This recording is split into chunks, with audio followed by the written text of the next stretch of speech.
First up tonight out of London, a chilling warning from the highest levels of British intelligence. Russia, they say, is turning Syria into a desert, and it threatens the world.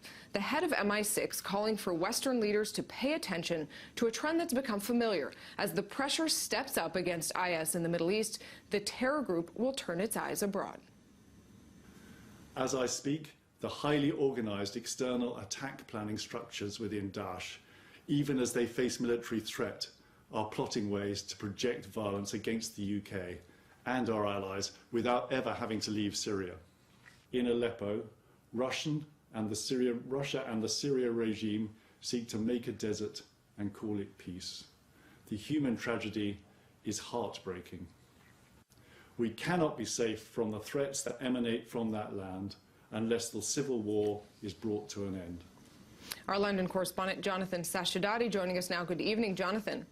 Good evening, Nuria. So we hear a sort of stark contrast. On one hand, a warning from MI6 coming alongside this bitter debate in Parliament and in British Supreme Court over the Brexit vote. Is the United Kingdom really in a position these days to actually deal with that kind of threat?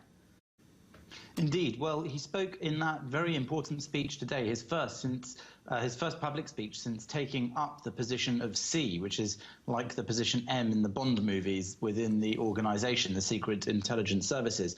And he did speak about Brexit, in fact, during that speech, saying that he expected continuity of the close relationship that Britain had with its European partners even after Brexit, and the intelligence sharing in the new world where these new threats coming out of places like Syria threaten everyone universally without boundaries. So he particularly focused on issues like cybercrime, as well as traditional terror threats and trying to unsettle democracies. All of these combining, he said, in a new form of threat to Europe and the wider world. So in that sense, he believes that Britain will continue to play an important part in cooperation with European countries and other Western countries in fighting against the kind of terrorism now coming out of ISIS or Daesh. Jonathan, do you think we should read anything into the fact that he made that warning just as the Brexit vote, exactly how it's going to go through and when is being debated?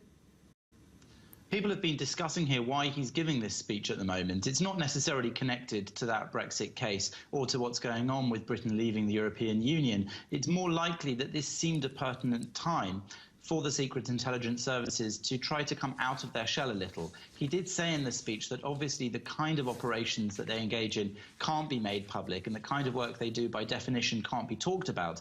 But it is important in the changing world that we live in, he said, that people understand the threats that are there. He mentioned, for example, over a dozen terror threats since June 2013 that Britain has foiled using intelligence and using the kind of information that the Secret Intelligence Services gather from their activities. So I think it's more of a selling job to the British public and the wider public in the world that this sort of work is vitally important and that they need to go along with it where they have involvement. Jonathan Sacerdoti in London, thank you for now. We'll come back to you a little bit later in the show for more on that fierce debate in British Parliament.